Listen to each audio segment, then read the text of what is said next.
Buenos días a todos los usuarios, a todos los amigos de Planeta de Libros. Este es el primer Facebook Live que hacemos en Planeta de Libros y lo inauguramos con Lorenzo Silva, que presenta nuevo libro, Recordarán tu nombre. Nos encanta tenerlo con nosotros y estamos absolutamente seguros de que a vosotros también os encantará escuchar las respuestas que tiene a vuestras preguntas, porque son vuestras preguntas las que hemos recopilado y las que le trasladaremos ahora mismo. Así que él os comentará todo y resolverá todas vuestras dudas. ¿Qué tal, Lorenzo? Buenos días. Buenos días. Muy bien. Pues inmediatamente yo creo que lo mejor es trasladarte ya las preguntas de los amigos, de los lectores. Empezamos por María Arcos Cebreiro, que pregunta: ¿te ha costado poner título a la novela o lo has tenido muy claro desde el principio? Pues mira, para empezar, aprovecho también para celebrar que se haya lanzado esta iniciativa de hacer este tipo de encuentros y bueno, pues os agradezco además la oportunidad de inaugurar esta nueva vía de comunicación a propósito de este libro. La primera cuestión, la verdad es que es una de las que muchas veces le acompaña al autor de un libro hasta el último momento. A mí me ha pasado más de una vez que el título no lo he tenido resuelto hasta que no he terminado la novela, incluso después de haberla terminado. En este caso, el título lo tenía antes de empezar a escribir la novela, pero no fue fácil. La verdad es que me planteé otros títulos sobre todo, como yo tenía el afán de que se recordara al personaje protagonista de la novela, que es José Aranguren. En algún momento manejé incluso que el título fuera simplemente Aranguren.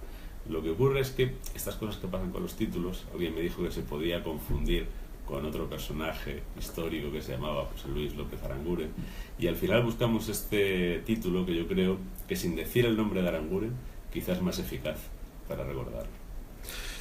Perfecto. La segunda, Juana Sánchez. Juana nos dice: ¿crees que es un buen momento para la novela histórica? ¿Por qué lo piensas? ¿Y por qué un personaje tan poco conocido como protagonista? Yo creo que la novela histórica siempre es una posibilidad, porque la historia siempre está ahí, porque la historia siempre está pendiente. Alguien dijo alguna vez que no hay nada más impredecible que el pasado, ¿no? Porque se reinterpreta una y otra vez. Y también porque la experiencia te dice que la historia está llena de vanos, está llena de huecos donde muchas veces pues aguarda una historia, ¿no? Y aguarda una historia con minúscula que puede ser interesante, sobre todo a la hora de hacer literatura, ¿no? Yo creo que la novela histórica, al margen de su éxito comercial, que va por rachas, estos son caprichos del mercado, le pasa a la novela histórica como la novela negra, como la romántica y como las demás. Más allá de eso, que creo que no es lo que debe presidir el trabajo del escritor, yo creo que la novela histórica siempre es una posibilidad. En cierto modo siempre es una responsabilidad, porque siempre tenemos una responsabilidad respecto a la memoria y a la interpretación del pasado. Y también creo que es una opción y una oportunidad para la literatura.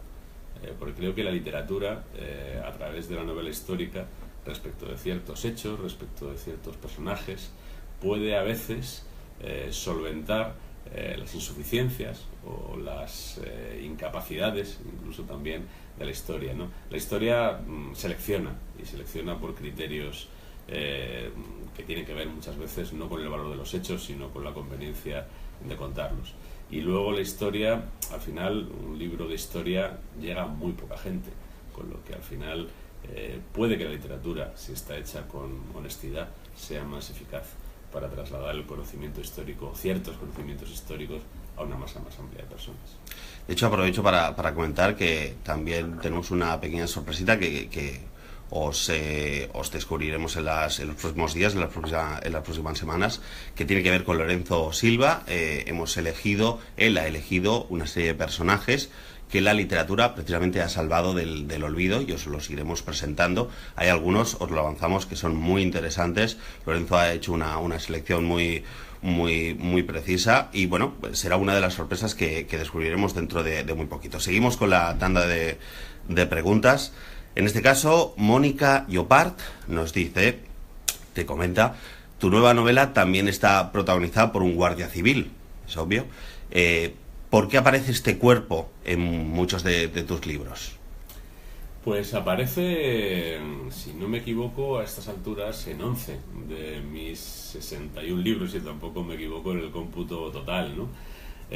Bueno, aparecen muchos porque hay una serie con 2 personajes guardias civiles que lleva ya 22 años en curso, claro, y entonces ha producido 9 títulos, eso ya son muchos libros, ¿no?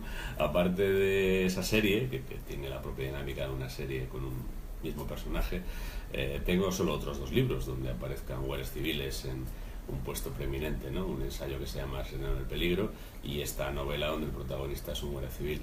Pero quizá en este caso, aunque la condición de guardia civil es muy relevante, ¿no? Es muy relevante para explicar el carácter y para explicar el comportamiento de Aranguren, no se trata tanto de hacer un relato o de centrar la historia en los guardias civiles o en la Guardia Civil como institución, sino en escoger un hombre que en una coyuntura histórica muy concreta, que además es muy amplia, no solo es la guerra civil, porque Aranguren vive el final de la monarquía, la dictadura de Primo de Rivera, la proclamación de la República, que la vive además en primera fila, la guerra de Marruecos, la guerra civil, bueno, todos esos acontecimientos los recorre este personaje. Para mí el personaje tiene ese valor. Luego coincide que es un guardia civil, y coincide que el hecho de que sea un guardia civil pues probablemente le asigna un papel muy peculiar dentro de todos esos acontecimientos. A mí eso lo que me lleva es a pensar que una y otra vez descubro que el guardia civil es un buen personaje literario. Yo no tengo más empeño para elegir el protagonista de una novela que el hecho de que sea un buen personaje literario. Continuamos.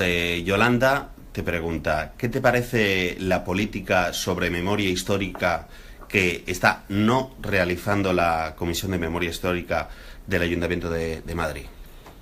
Bueno, la pregunta encierra un juicio de valor no muy favorable a la labor de esa comisión, ¿no? Yo creo que esa comisión tiene una tarea muy difícil, porque en el callejero de Madrid, que es de lo que se trata, hay muchos nombres, son nombres de personas que, bueno, pues que han atravesado, entre otros, esos periodos históricos a los que me acabo de referir, y digamos que hay algunos personajes que claramente se significaron en su apoyo, defensa o aliento a un régimen político y a una sublevación militar que creo que son incompatibles con los valores constitucionales y de los que hemos decidido, creo que juiciosamente, apartarnos. Y eso no tiene ninguna duda que hay personajes que representan eso, y creo que no tiene ninguna duda de que esos personajes representan algo que la sociedad española actual no puede reivindicar porque es incompatible con sus valores constitucionales, sería muy incoherente, ¿no? Pero claro, hay una serie de casos que son más fronterizos, ¿no? Hay personas, creo que hay que distinguir entre aquellos que realmente alentaron, participaron, sostuvieron, que aquellos que simplemente pasaban por allí y estaban allí, porque por allí pasó mucha gente, porque al final era la gente que estaba en nuestro país, ¿no? Y yo creo que el trabajo que tiene esa comisión es deslindar cuando en la biografía de una persona tiene un peso descalificatorio, si se me permite esa palabra, su connivencia o su implicación en el régimen franquista.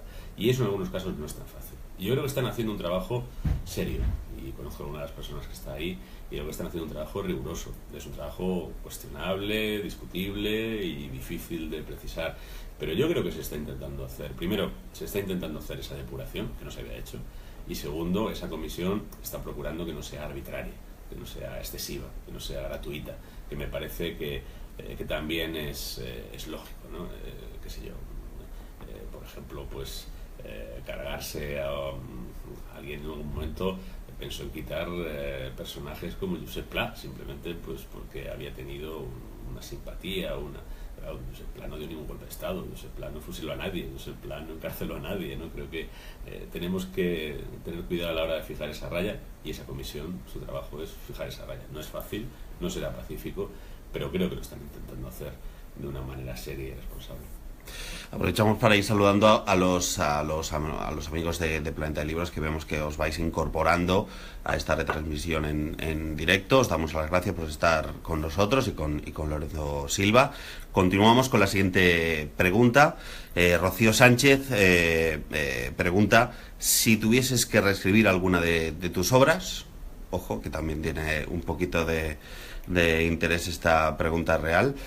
¿Cuál sería y por qué reescribir alguna de tus obras. Bueno, puedo responder en indicativo, ¿no? Y no en subjuntivo, ¿no? Ni en potencial. Yo he reescrito, de todas las novelas publicadas, hay una obra que he reescrito 3 veces. Bueno, realmente no la he reescrito, pero sí que la he, digamos, aligerado 3 veces, ¿no? Porque lo que he hecho fundamentalmente ha sido quitarle, ¿no? Que es La sustancia interior, que es una novela que yo publiqué en el año 96, en la primera edición. Una novela que yo creo que es la más densa y compleja que he emprendido nunca, y que seguramente no me quedó bien la primera vez, o no me quedó, como su asunto es muy complejo. Yo quería que la novela estuviera muy desnuda en la expresión, y me ha costado alcanzar la desnudez ideal para ese texto, ¿no? Y yo creo que lo conseguí el año pasado en la edición que se publicó en el 20 aniversario, y creo que ya no la retocaré más, pero es un caso completamente excepcional. Las demás novelas no tocaré ni una coma. Más de una vez han reeditado, las he releído y he intentado a veces ver si tenía que tocar algo, y creo que no. Creo que lo que está publicado está bien como está, es hijo de su tiempo, es, en el fondo y en cierto modo, es obra de otra persona, y yo muchas veces me pregunto qué derecho tengo yo a corregir la novela que escribió un chaval de 29 años hace tanto tiempo, ¿no? ¿Quién soy yo para corregir eso por el hecho de que me llame igual que él, ¿no? Bueno, pues nosotros estamos con el Lorenzo Silva del presente, que quede claro, un poquito del futuro, porque van pasando las preguntas. Inés Díaz nos dice: mi pregunta es si alguno de los personajes que aparecen a lo largo del libro pueden tener base cercana real. Dice, comenta, si yo escribiese uno, aunque no sería capaz, Inés, no te menosvalores, seguro que si te pones lo consigues. Repito, si yo escribiese uno, dice Inés, muchos tendrían mucho que ver con mi entorno. Ese es el caso. ¿Hay alguno de los personajes que pueblan la novela que te has basado en algún ejemplo cercano? Bueno, todos los personajes de la novela son reales. En esta novela no hay ningún personaje de ficción. Muchos son personajes históricos, de mayor o menor relieve, desde Alfonso XIII hasta un sargento de la policía que se vio envuelto en una refriega por aquí, por la Diagonal, en esta calle en la que estamos ahora mismo, y que aparece mencionado por su nombre, pero es un personaje real. Y lo que sí hay en la novela es, entre esos personajes reales, personas cercanas a mí. Y personas, además, esto también es relativamente raro en mi literatura, ¿no? Yo no suelo hacer nada de autobiografía y no suelo hablar de mi entorno cercano. Prefiero trabajar con personajes de ficción y prefiero salir de mi entorno, pero en este caso la historia tenía toda una serie de connotaciones familiares para mí, que hacen pues que aparezcan como personajes mis abuelos, mis abuelas, mis padres y algún que otro familiar, sí. Perfecto, continuamos. Ana Belén Martín pregunta: ahora que están tan de moda las trilogías literarias y de ficción en general, ¿entra en tus planes volver a escribir alguna o escribir alguna? No lo tengo muy claro, la verdad, porque yo creo que una trilogía tiene que surgir naturalmente. No hay que forzarlo. Sí, no me concibo diciendo voy a escribir una trilogía sobre. No, la verdad es que yo he hecho una trilogía en sentido estricto, que es una trilogía de novela juvenil, que es la trilogía de Getafe. Luego, dentro de la serie de Bevilacqua, me salió sin querer una trilogía sobre la corrupción, 3 novelas que hablaban de la corrupción policial, política y empresarial, y que realmente te das cuenta de que dentro de la serie forman una trilogía. Y luego pues tengo otras 3 novelas que quizá van un poco del mismo asunto y que podrían estar en esa línea, ¿no? Pero trilogía cerrada y como esquema, realmente solo he hecho esa trilogía juvenil, y bueno, pues porque fue un empeño muy concreto y un proyecto narrativo también muy peculiar, ¿no? Yo en general no se me ocurren trilogías, la verdad. Bueno, pues siguiente pregunta. Jesús Pereda Gómez nos pregunta o comenta: la historia de España sería otra, dice Jesús, si muchos de estos personajes desconocidos hubiesen tenido más voces en su defensa. ¿Quién sería, a tu juicio, el mayor olvidado? Entendemos que de la historia de España. El mayor olvidado de la historia de España. Bueno, pues esto es para notas, que la historia de España además es larga, España es larga. muy larga. Bueno, mira, voy a hacer una respuesta colectiva. Yo creo que los grandes olvidados, porque no es uno, son muchos, de la historia de España son los grandes hombres y mujeres de la España islámica. Esos son los grandes olvidados, donde hay personajes de envergadura universal. Conocemos a Averroes, conocemos a alguno de los califas, ¿no? Abderramán III, Almanzor, ¿no? Conocemos una serie de personajes, pero por ejemplo conocemos muy poco de los sabios sufíes que produjo Al-Ándalus, ¿no? Que eran hombres y mujeres, además, ¿no? O conocemos, es curioso, a mí una vez me encargaron hacer un libro sobre varias ciudades, y entre ellas estaba la mía, Madrid, ciudad fundada por los musulmanes, dicho sea de paso. Y en el libro había como un apartado que era hombres ilustres. Y bueno, pues yo elegí que uno de los madrileños ilustres fuera Maslama al-Mairiti. Maslama al-Mairiti quiere decir en árabe Maslama el madrileño, personaje de quien prácticamente nadie sabe en Madrid, y que fue un gran matemático, nacido en Madrid y que enseñó primero en Al-Ándalus y luego en Oriente. Es un gran intelectual medieval, muy por delante de los intelectuales europeos de su tiempo, pero tiene la desgracia de que era musulmán y por tanto pasó al lado oscuro de nuestra memoria. Justo ahora, mientras estábamos respondiendo a todas estas preguntas, Cristina Marcos, una de las lectoras que te está siguiendo ahora justo en este momento, nos ha lanzado una pregunta que nos parece interesante y yo te la traslado. Ella comenta que en un tuit tú dijiste que como recibías críticas de un lado y de otro sobre la novela, pues que el libro había sido un acierto. Entonces la pregunta de Cristina es, ¿tanto nos sigue molestando hablar de la guerra civil? ¿Tampoco hemos aprendido? Comenta Cristina. Bueno, creo que lo decía en el tuit, es que el libro iba bien encaminado, ¿no? Si despertaba reacciones furibundas desde espectros opuestos, ¿no? Desde lados opuestos, del espectro ideológico, era que el libro estaba bien encaminado, ¿no? Bueno, yo creo que es un hecho y es una constatación que digamos, dentro de las corrientes ideológicas que existen en la sociedad española como en cualquier otra, y que son absolutamente legítimas, ¿no? Siempre y cuando se expresen por cauces democráticos y respetuosos del disidente, entre nosotros hay un nutrido grupo de personas que demuestran una permanente intransigencia hacia la posibilidad de conceder alguna legitimidad o alguna racionalidad a la postura del contrario. Pero lo que a mí me alarma más es que entre nosotros hay personas que siguen viendo justificada la atrocidad, que siguen viendo justificado el asesinato de forma retrospectiva, ¿no?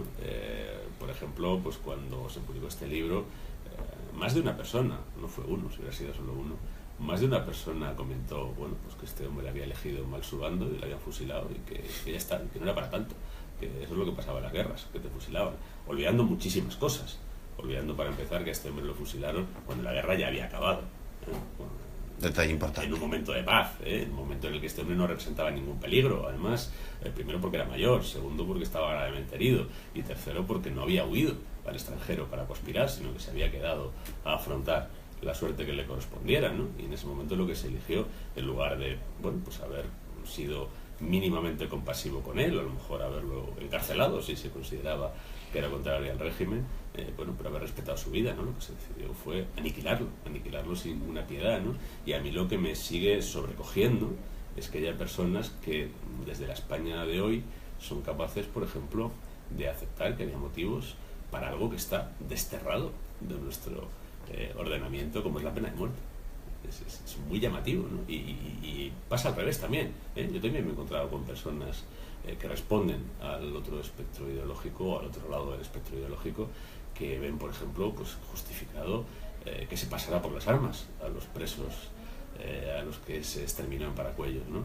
Uno de mis abuelos estaba en una de las cárceles a las que fueron a sacar a esos hombres y estaban detenidos, y mi abuelo pues tenía la responsabilidad como policía de impedir que se escaparan pero también de proteger sus vidas, porque no estaban condenados a muerte, estaban algunos en prisión preventiva y otros condenados a 4 o 5 años. Cuando uno está condenado a 5 años, tiene derecho a volver con su familia al cabo de esos 5 años. Y lo que hicieron fue asesinarlos. Hay personas de izquierdas, de hoy, que todavía siguen pensando que había una justificación para esos asesinatos extrajudiciales.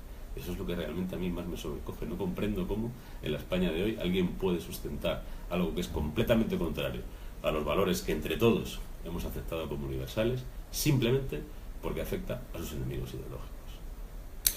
Pues dejamos un poco la realidad, al menos por la pregunta que vamos a hacerte ahora mismo, y vamos al plano de personal, porque Teresa Benavides Arias te quiere preguntar qué te inspiró para dedicarte a escribir.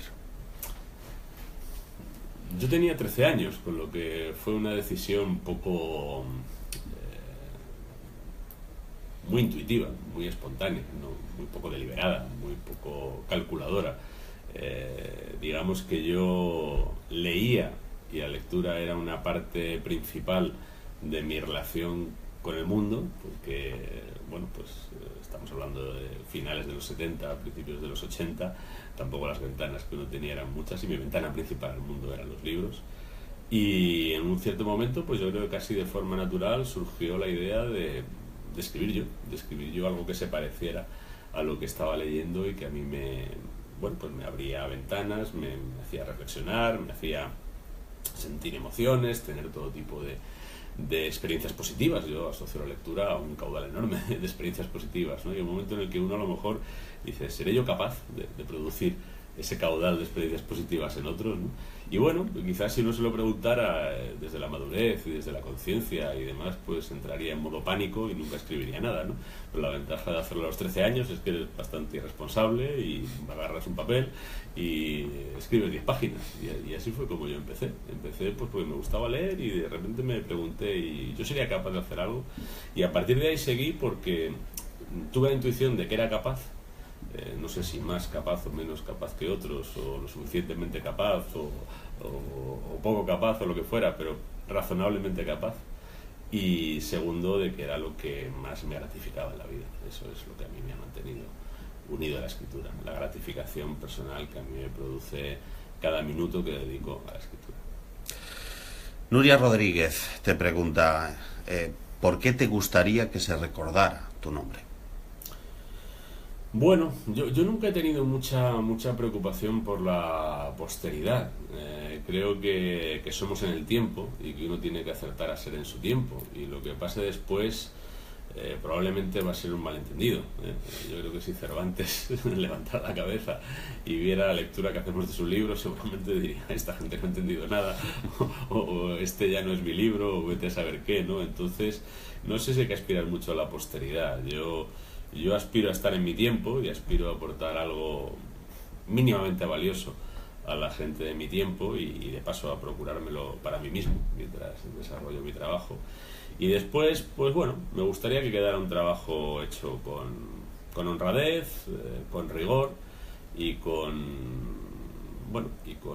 amor al arte, ¿no? O sea, porque yo creo que hay que tener amor al arte. Si uno no tiene amor al arte, debe abandonar el arte, ¿no?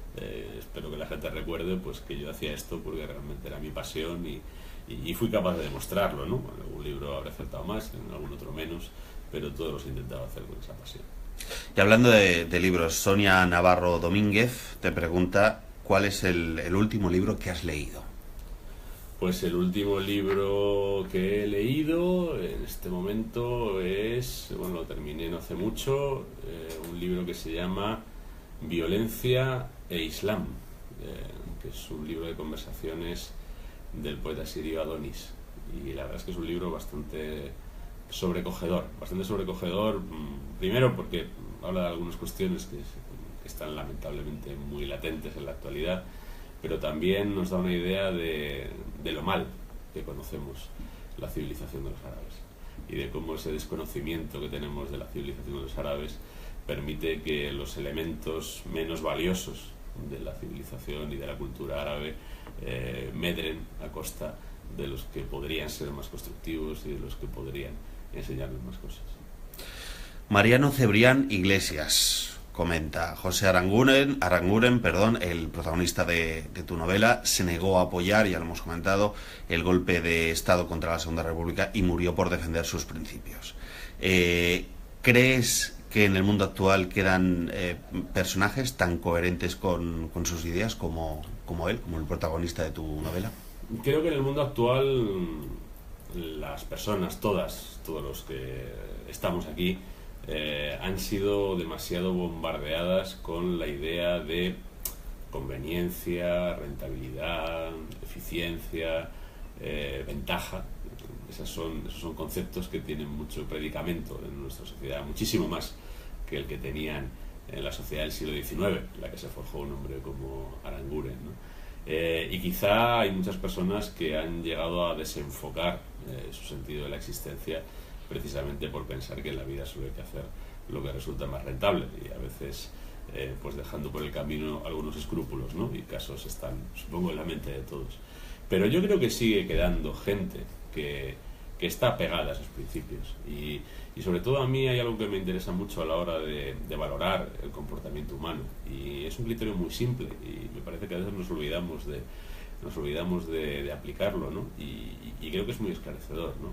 Cuando alguien hace algo, creo que una buena manera de medir el valor moral de su comportamiento es ver en qué medida le conviene a él personalmente o no. Cuando alguien hace lo que le conviene personalmente, el valor moral de eso, no digo que sea inmoral, pero el valor moral de eso es limitado. Cuando alguien hace algo que no le conviene, o cuando alguien hace algo que no le conviene en absoluto, estamos ante un acto de verdadero valor moral. Y sigue habiendo gente que hace esas cosas, afortunadamente. Esa yo creo que es la gente que mantiene el mundo como un lugar en el que merece la pena, por lo menos de vez en cuando, estar presente. Natalia Sánchez Rosado te comenta que tus novelas siempre están en las listas de los libros más vendidos. ¿Cómo ves actualmente la narrativa española? Y en concreto además te pregunta, supongo que para acercarse y pedirte que le firmes tu último libro, que sí estarás presente en la Feria del Libro de Madrid.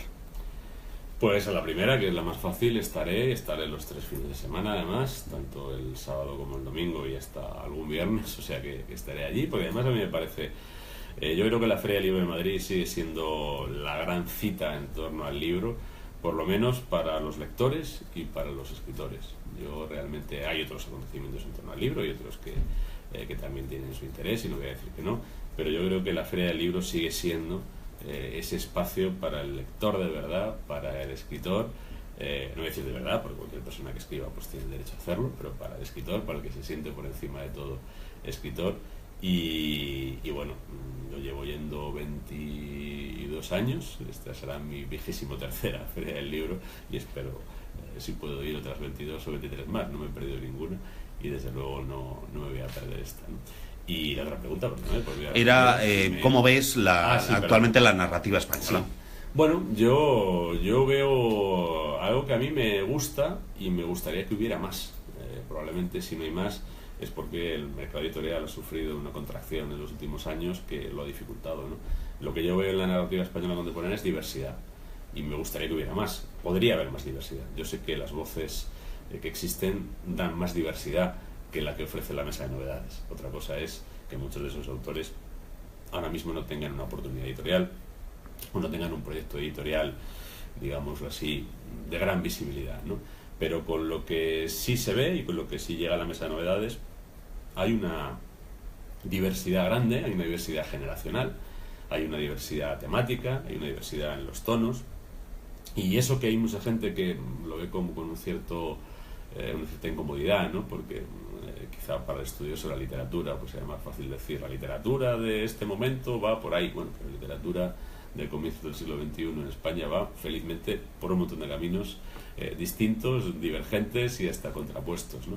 Y bueno, yo creo que en lo que le toca a mi generación, pues que tuvimos realmente un privilegio, ¿no? Yo siempre lo he pensado que los que nacimos en los 60 y nos dedicamos a la literatura tuvimos en los años 90 fundamentalmente una atención editorial excepcional que permitió que aparecieran muchos autores.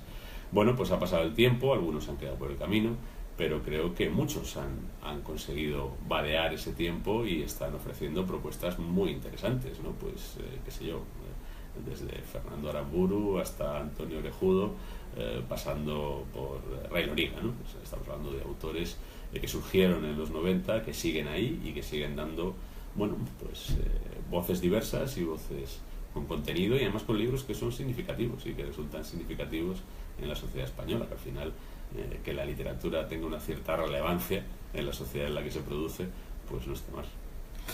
Loli Ambit Gallardo te pregunta, ¿cuánto tiempo te ha llevado recopilar toda la información y documentación para realizar esta novela, Recordarán tu nombre? Yo empecé a recoger material allá por el año 2009, más o menos.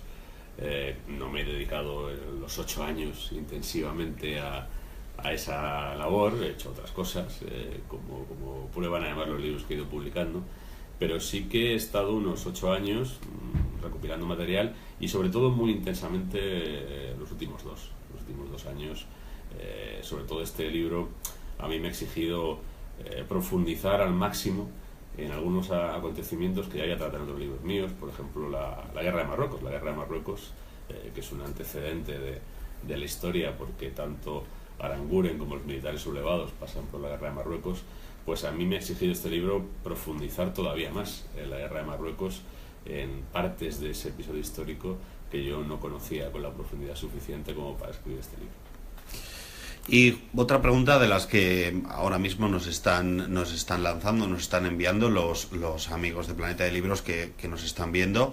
En concreto, Loren nos pregunta, o te pregunta, ¿cómo ves la manera de hablar de la guerra civil en los programas de la escuela hoy en día? Bueno, yo la acabo medio de dar a través de mis hijos. Tengo hijos adolescentes que estudian, y depende del libro, la verdad, y a veces tristemente depende de la comunidad autónoma. Es decir, yo creo que hemos dejado que determinadas agendas políticas que pueden ser lícitas en el debate político impregnen demasiado lo que es un texto escolar, un texto educativo, que creo que debería mantenerse en unas coordenadas de ofrecerle al niño un buen punto de partida, porque es ilusorio, quiero decir, con los 2 epígrafes que puede tener la guerra civil en un libro de historia de segundo de bachillerato, de cuarto de la ESO, pues es que el niño no va a profundizar en la historia. Si quiere profundizar en la historia tendrá que leer más, ¿no? Pero por lo menos yo creo que esos epígrafes deberían estar más centrados en acontecimientos sobre los que existe consenso, sobre los que existe un consenso historiográfico, además importante, de historiadores no solo españoles, sino también extranjeros que han estudiado la guerra civil. Sin embargo, a veces uno ve, sobre todo, ya digo, incluso puede variar en comunidades autónomas, que la persona que escribe ese libro, en lugar de ofrecerle al lector, que es un lector al que está intentando educar, un suelo mínimo sobre el que pueda construir su propia interpretación personal, ya está intentando torcer la interpretación personal, ¿no? Ya está intentando que el árbol nazca torcido, ¿no? Y eso creo que es algo que deberíamos evitar en la educación en general, no solo en la enseñanza de la historia. Marisa Muñoz te pregunta que cuál va a ser tu próxima novela, si ya la tienes en mente, claro. Pues tengo en mente los 3 próximos libros. El siguiente no será una novela, el segundo tampoco será una novela, y el tercero que tengo previsto, que saldrá en mayo del año que viene, si todo va como yo espero, sí será una novela, y será una novela de Bevilacqua. Será la novena novela de Bevilacqua. Perfecto, pues nosotros lo vamos a dejar aquí. Lorenzo, nos ha encantado tenerte con nosotros y con todos tus lectores y los amigos de Planeta de Libros. Esperamos que haya muchas más ocasiones en las que podamos compartir contigo un ratito. Nos ha parecido fascinante todas las respuestas que has ofrecido a los lectores, y estamos convencidos de que la gente disfrutará muchísimo leyendo. Si elige leer, Recordarán tu nombre, y esperamos que cualquiera de las próximas novelas que lleguen pues también hagan disfrutar a los lectores de cualquier parte. Pues yo os quiero felicitar por abrir este cauce, porque es un cauce más para la conversación. Yo creo mucho en la conversación. creo poco en las tertulias, entre comillas, que se han puesto de moda, pero creo mucho en la conversación y sobre todo creo mucho en la conversación en torno a la literatura entre el autor y los lectores. Este es un nuevo espacio para la conversación entre autor y lector y quiero primero felicitaros por abrirlo y agradecer a toda la gente que ha participado pues su contribución para que la conversación fuera sustanciosa y creo que nos permitiera a todos. Desde luego a mí me ha hecho pensar sobre mi propio trabajo. Los lectores hacen pensar, libro, y eso, no solo los escritores. Lo agradezco profundamente. Hay quien no tiene ni el hábito ni el gusto de pensar, pero yo procuro conservar tanto el gusto como el hábito y agradezco mucho las preguntas porque de verdad que han sido muy estimulantes y muy interesantes. Pues nosotros te agradecemos muchísimo que hayas estado con nosotros y nada más, amigos de Planeta de Libros, habrá más ocasiones, estamos seguros, y de momento pues lo dejamos aquí. Despedimos a Lorenzo Silva. Os recordamos que en las librerías ya desde hace unos días, unas semanas, recordarán tu nombre, así que nos vemos en futuras citas con Lorenzo Silva seguro y con otros autores. Muchísimas gracias y que acabéis de pasar una feliz mañana. Gracias.